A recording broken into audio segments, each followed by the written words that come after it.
very much for being here. It's a pleasure. My name is Pellegrino Manfra. I am from Queensborough Community College, a few blocks away from us. Thank you very much for Dr. for organizing this conference very thoroughly. And my talk today is about inflation. Okay? And what are the main causes and possible remedies of rising inflation that we are experiencing here in the United States and many parts throughout the world? Now, it's interesting that we had, the third millennium, we started bad. That was very, very bad. We had two huge financial crises. The dot-com bubble in the year 2000, right? And it took the NASDAQ 12 years to recoup. Right? The housing crash in 2007, okay? Which started, by the way, here in the United States. It started, so these, as I said before, more and more crises are starting in developed countries. Okay? And here we have the housing crisis, two huge crises, the dot-com bubble, the internet bubble, and the housing start right here in the United States. Okay? And particularly, I attribute to these two bubble and housing crashes to the Federal Reserve System, okay? And their work they're doing, and it's very destabilizing. The Fed was created to stabilize the economy, okay, to smooth economic fluctuation. Unfortunately, they are destabilized, okay, as we will see. And then, of course, you have the pandemic crisis that came, without any warning. And then the fourth one, I've been saying, I presented this in a paper last year at this conference in Oxford, and we would get another crisis. We would get some, and I don't know what other crisis, because if you start giving free money, okay, all these years of free zero interest rate, you're going to get some type of a crisis coming along. Okay, it's inevitable, right? They're talking about they don't want to talk about the banking crisis, talk about financial crisis. Could it be a stagflation? And here we have both inflation and a stagnant economy, which is the worst nightmare for the Fed, how to fight this. Right? And we will see in the next few weeks what is the direction. The inflation rate we're going to get the next week.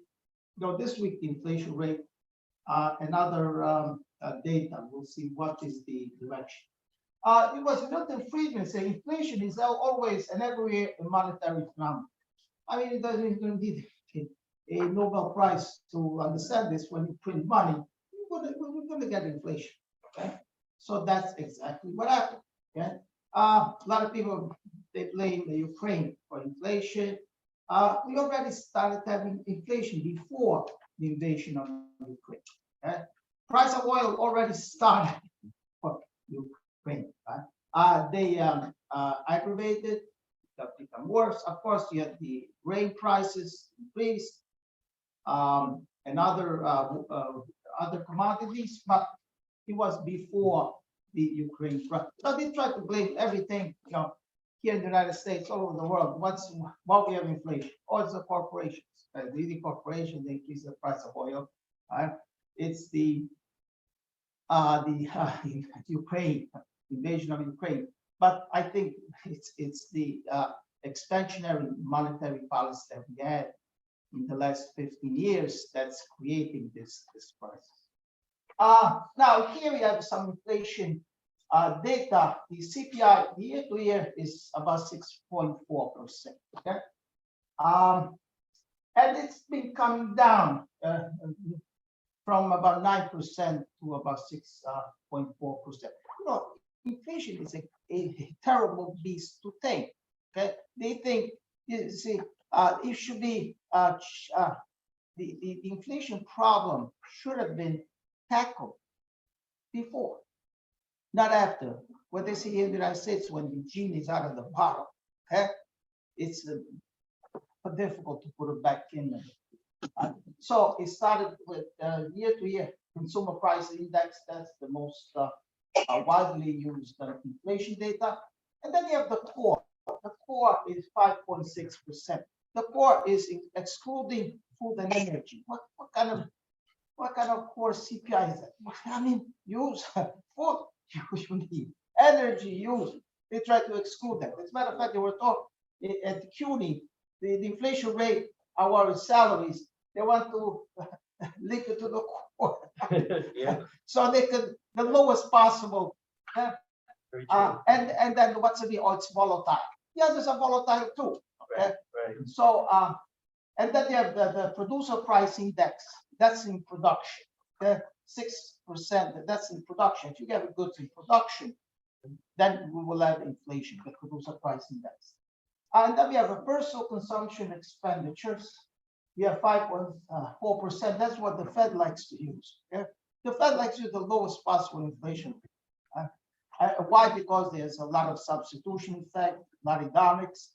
So we get a very low inflation rate. Right? And then lately, what is a super core inflation? What in the world is this all about? Okay, it's inflation service, it's food, energy, food, renting a home. I mean, what? I mean, the price of renting is going higher, food is going higher. Right. And by the way, if you look inflation rate 6.4%, I did some calculation, it's not 6.4%, it's more like 12, 13%. Yeah?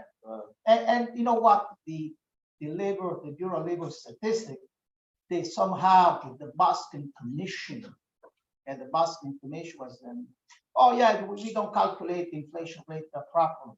It's too high, right? So they came up and they did big calculation, and they somehow they camouflage the data. Okay, if you go shopping, does it look like 6.4%? It doesn't, right? Food are very eggs and everything is so expensive. But that's, you know, we have to go back to what the government is telling us. Okay, this is the inflation rate in the last 40, 50 years. You can see that this is the in 2020, okay? And in the last 40, 45 years, inflation has been very, very dormant. Okay? And then, of course, you had the high inflation 1980s. Okay? From 1960, why would we spend so much money in 1960s? Okay?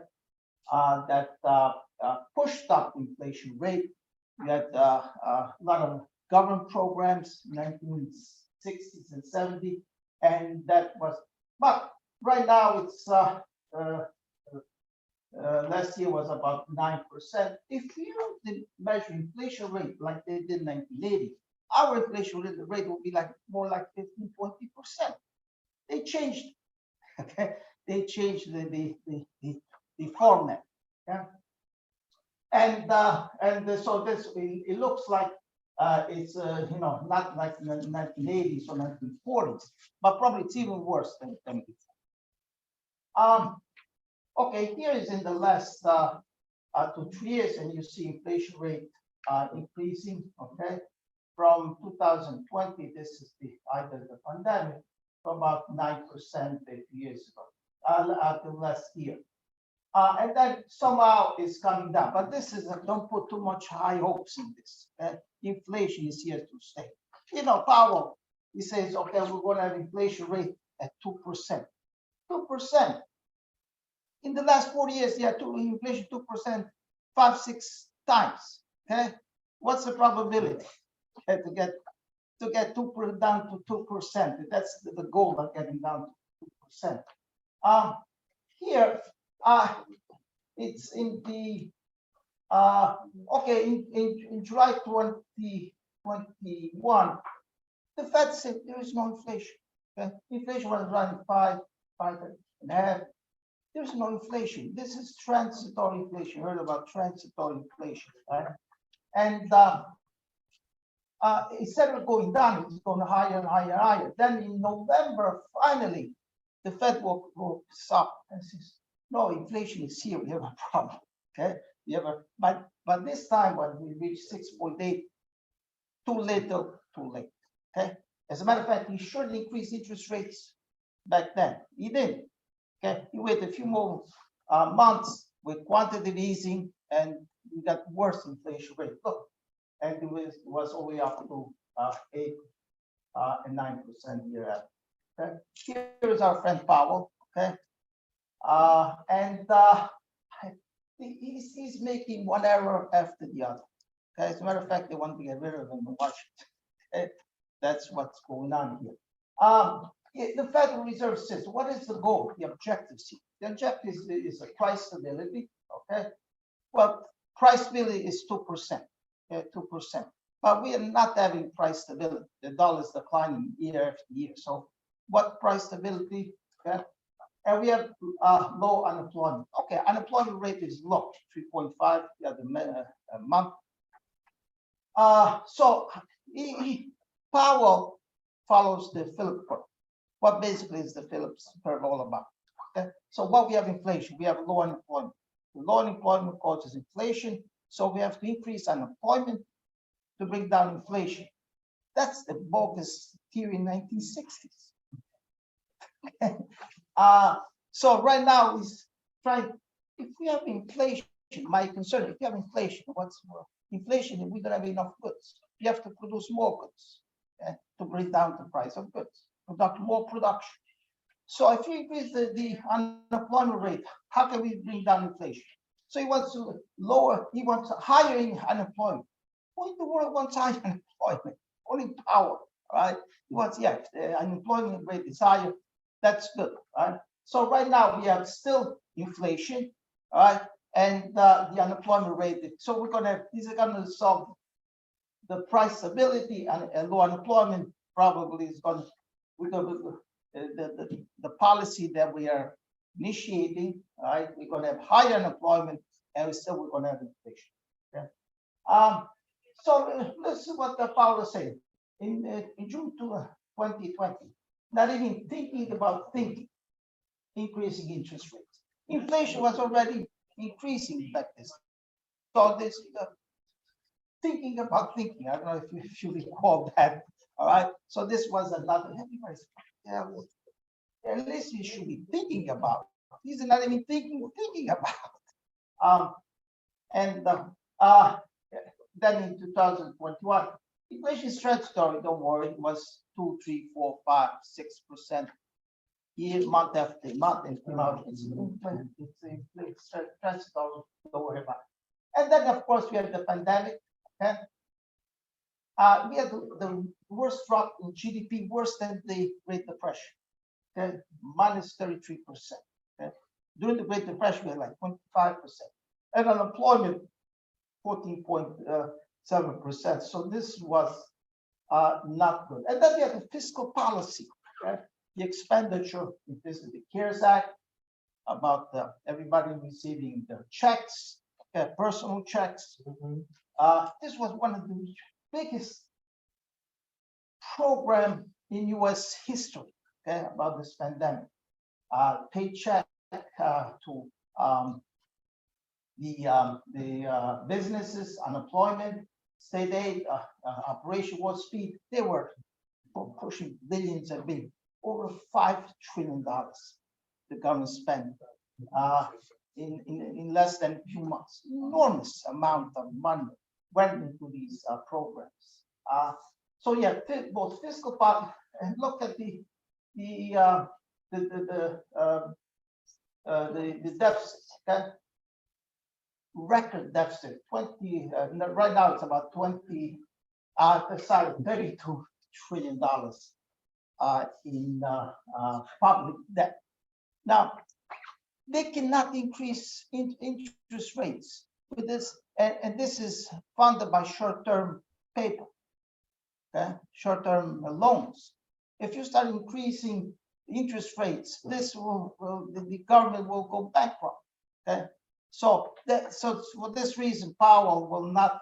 He has to be cautious about increasing interest rates.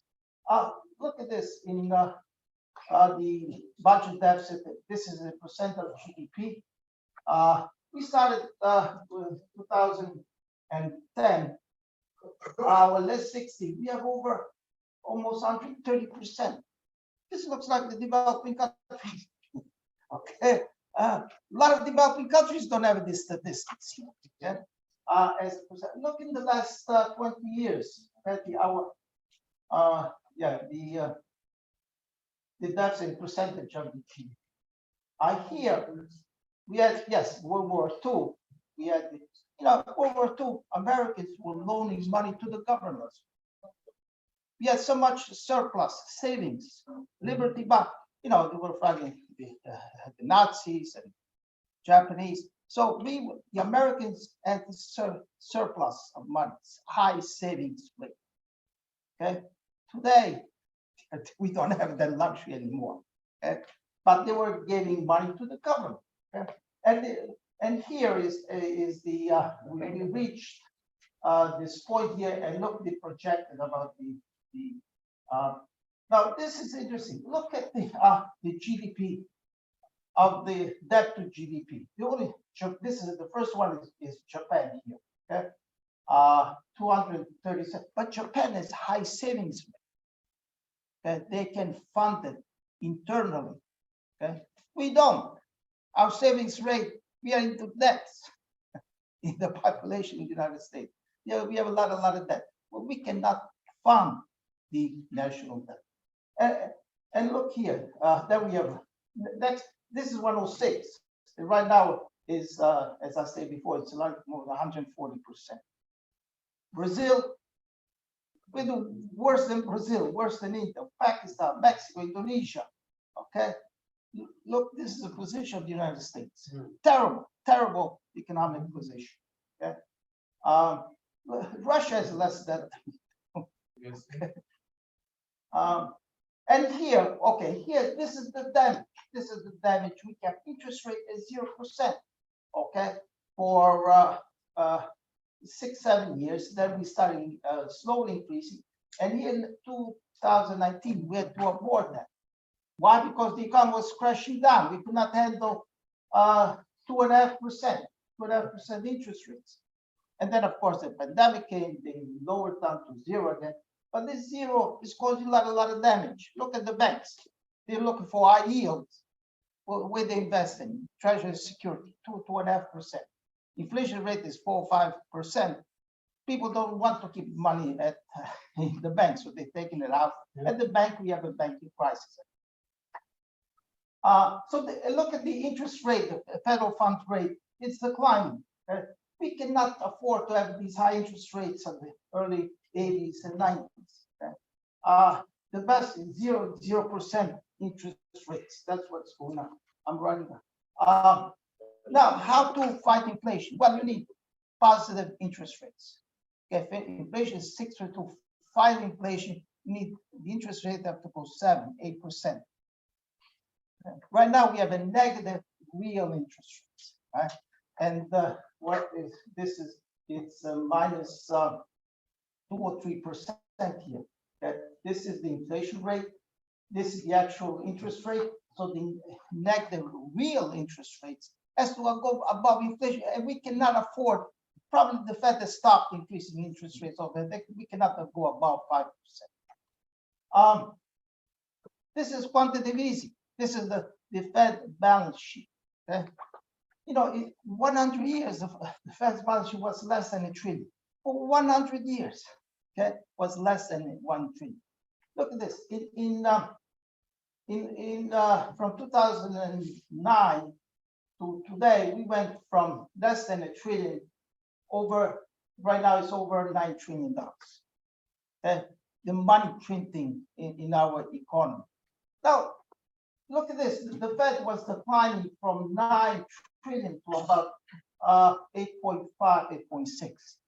These are printing again. Why? Because all this banking crisis, okay, they start helping to the banks spread. I can't believe this, all right? So I went to money supply a few weeks ago. It's increasing again. Okay, we do so much. And here, look, we had the Q1, Q2, Q3, all right? And we were trying to define the balance sheet. And problem is we couldn't.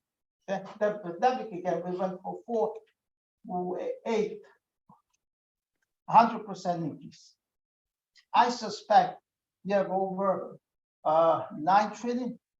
In a few years, we could go 10, 11, 12 again. Okay? So I'm going to become Zimbabwe or something. Okay, with all this money printing, it's madness. And here's the savings rate.